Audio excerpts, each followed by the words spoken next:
Hello, myself Dr. Sandeep Kumar Oja. I'm an associate professor of Haldia Institute of Technology. Today I'll be teaching single phase transformer. So directly to start with, I will start with the basic operating principle of a single phase transformer. Now, transformers, as I have written over here, first thing we have to remember that transformer is a static device. When I say it is a static device, it means that none of the parts are rotating. The windings as well as the core, they are not rotating, they are static device. So I have written over here, transformer are static electromagnetic devices in which transformation of voltage occurs without any change in frequency, but no transformation of energy is taking place. And transformer works on the basic principle of electromagnetic induction. So what do we learn from this operating principle? That it works on electromagnetic induction. When I say that it works on electromagnetic induction, means it is abiding by Faraday's first law and Faraday's second law. And what are the major information from this operating principle? That transformation of energy takes place. So in a transformer, basically electrical energy is transferred from one side to the other side, and none of the parts are rotating. And when this energy is transferred from one side to the another side, then usually the voltage level will be different, but frequency will remain constant. Now, why is it a device? Generally, we say it is a device because interconversion of energy is not taking place. Means when there is an interconversion of energy, means whenever electrical energy is interconverted to mechanical energy, we call it as a motor, and when mechanical energy is converted to electrical energy, then we call it as a generator. That is a machine. But over here, transformer is a device because energy is transferred from one side to the another side. Now moving on to the next topic, as I say that it works on the basic principle of electromagnetic induction. So roughly, to give you all an idea, let us first take an example where I have taken a primary coil. Primary coil means a coil across which the supply voltage is connected, and I have taken another coil which is kept very near to the primary coil. So when I say this as a primary coil, automatically the other side becomes the secondary coil.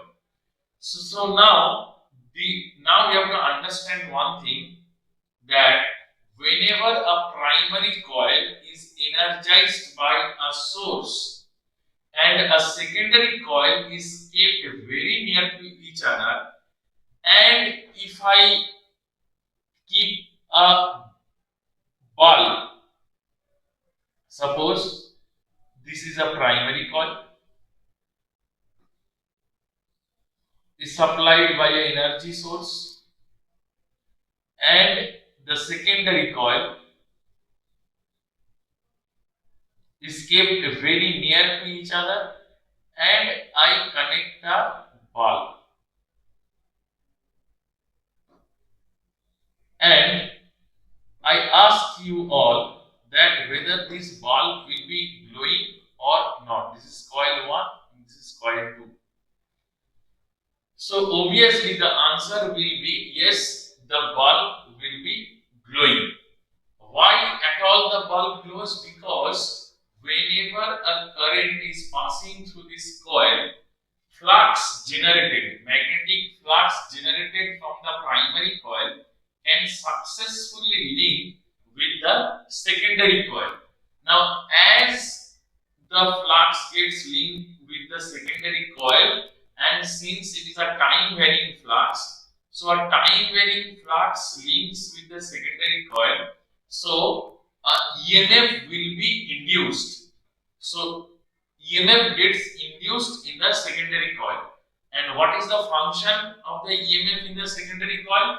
If the secondary coil is closed, means current will flow through the secondary coil.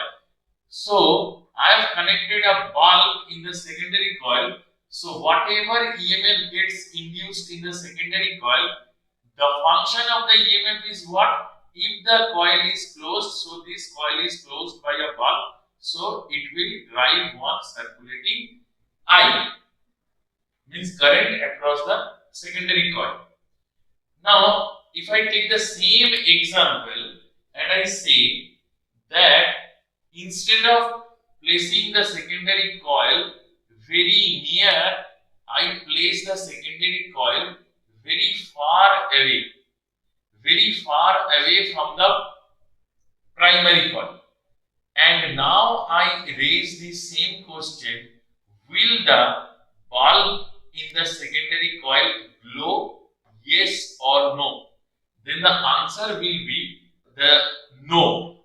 Secondary coil will, means this bulb in the secondary coil will not glow. Now the question is, why it will not glow? Why? Why is it not glowing?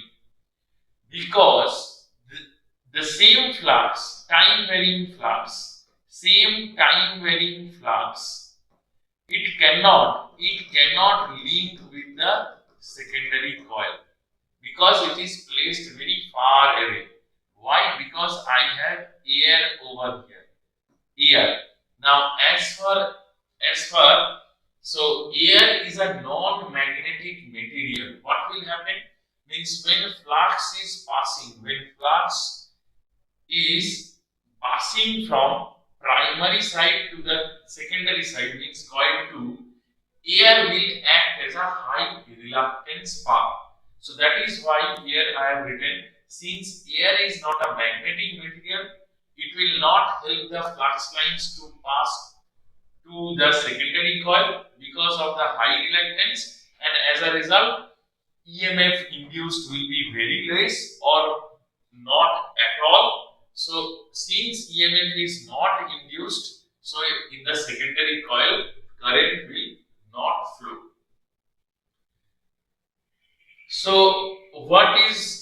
So we can make one thing, we can do one thing, that if I can avoid this high reluctance path. Now, how to avoid this high reluctance path? Now, the basic thing is, if I place a magnetic core,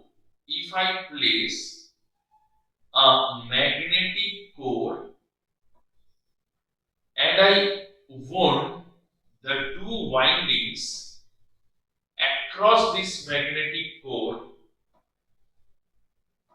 then flux can pass through the magnetic core and link with the secondary coil. So in that case, what will happen?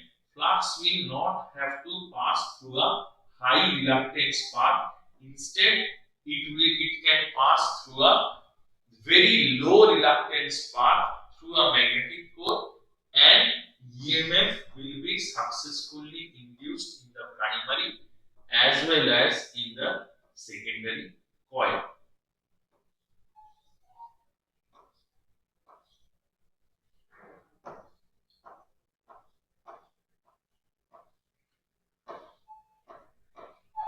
So flux can easily pass from primary side to the secondary side through a magnetic core.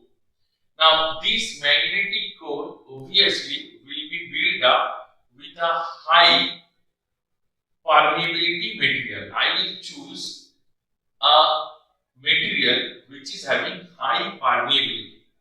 Now, how high permeability means what? That flux can very easily pass through that material. So we'll move on to the next slide. So this thing, whatever I have explained, is there in the note that less magnetic current. So if we look at the BH curve of a material, BH curve is what? That we place H along x-axis, B flux density along y-axis. Now BH curve generally has a pattern like this. Generally, so if I look up till this much, we can find we have another formula we can use. H is equals to N I by L, where H is field, magnetic field, N is the number of turns available in the primary coil or number of turns, I is current, and L is the length of the conductor. So once it is built up, so number of turns will be fixed and length of the conductor will be fixed. So I can get a relation that H is proportional to I. And here, if I look in the graph, if I increase H, indirectly what is happening? Within this span, a small increase in H is giving me a high value of flux density. Now this is the advantageous point. Why? Indirectly, where from H is coming? If I supply a small current, I can get a more amount of flux. Why? B is equals to I by A. So this is an advantage for us. With a small value of current, if I can get a high value of flux, so that will help me in the production of EMF in the primary and in the secondary coil of the transformer. So that is why we choose such a material which is having a high permeability. So generally it is a ferromagnetic material, and easily available ferromagnetic material is iron. It is of low cost and easily available.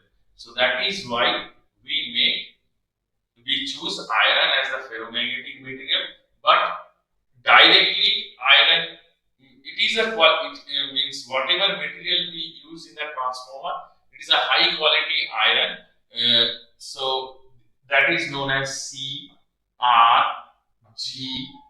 CRGOS, cold rolled grain oriented silicon steel. So this is a high quality iron. So that will be discussed in some other chapter, some other day. But as of now, we understand one thing, that to produce EMF, the major portion is flux. Flux must link from primary to secondary side. So to enhance flux, or such that flux has not to pass through a high reluctance path, we are using a core material which is a magnetic material. We choose iron, so flux can easily pass from primary to secondary, and in that process EMF will be induced. Now here I have tried, so this portion I have tried to find out the EMF equation. I am telling what EMF will be induced in the primary and EMF will be induced in the secondary. So we are now interested to find how much EMF gets induced. So for that, see, I have written that for a sinusoidally applied voltage, this voltage which I am applying is a AC voltage. Now transformer is a AC device, so we will need a AC voltage. So I have written what? So from Vm sin omega t, if the input voltage is a sine wave, So from Vm sine omega t, I will get Im sine omega t. So it is a general thing that current follows the voltage profile. So if the voltage chosen over here is a square wave, current will also be a square wave. If the voltage is triangular, current will follow the voltage profile, it will be triangle. Since we have used a sinusoidal voltage and generally a sinusoidal voltage is used, so from Vm sine omega t, I will get Im sine omega t. So it means what? Means the flux which is generated, it comes out from a time varying current. Since the voltage applied is time varying with respect to time, the voltage magnitude varies. So that means current generated from this voltage will be also time varying in nature,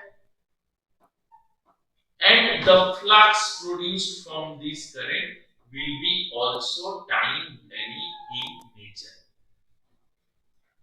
So here I have written phi m sine omega t. So applied voltage is what? Vm sine omega t. So from here I will get Im sine omega t. Then I will get phi m sine omega t. So Im, phi m are the magnitude values, and this is a general expression of EMF induced. If I take Lentz's law into account, it will be E equals to minus of n d phi by dt. Just now we got phi as phi m sine omega t, so we will substitute phi as phi m sine omega t. So if I do a derivative of sine with respect to t, it will be minus of n phi m omega cos omega t. Now this cos star is again changed to sine term. Why? Because my reference applied voltage was sine. So I want to change the parameter in terms of sine and want to see what are the informations available from this waveform. So if I change this cos omega t to sine, it will be sine of 90 minus omega t. So for the time being, if I neglect the negative sign, my equation comes. Why I am neglecting the negative sign? Because negative sign is for the Lentz's law. It says that the negative sign implies that the induced EMF which is induced, it is the effect. So effect will oppose its own cause. So for the time being, I am neglecting the negative sign and I am interested about the information of the wave which I have got. So after doing a derivation, I got N E equals to, E means the EMF induced. This is according to Faraday's second law and with Lentz's law. So E equals to N phi m omega sine of omega t minus 90 degree.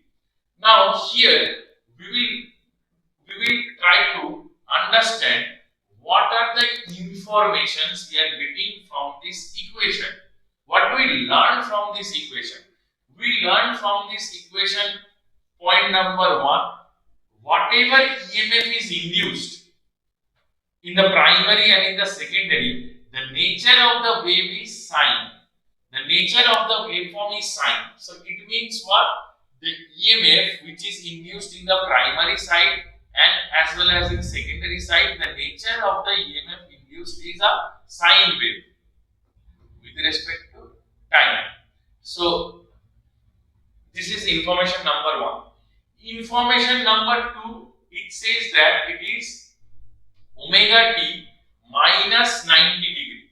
So omega t minus 90 degree, it implies what? That the EMF which is induced, it is lagging behind the reference voltage by an angle 90 degree. And what other informations do we get? The next information is what is the magnitude of the waveform. Generally, when we represent a sine wave, we write it V equals to Vm sine omega t. So this Vm represents the magnitude. So from here, it tells me what is the magnitude. So we get what? Okay, we will carry on again in the next step.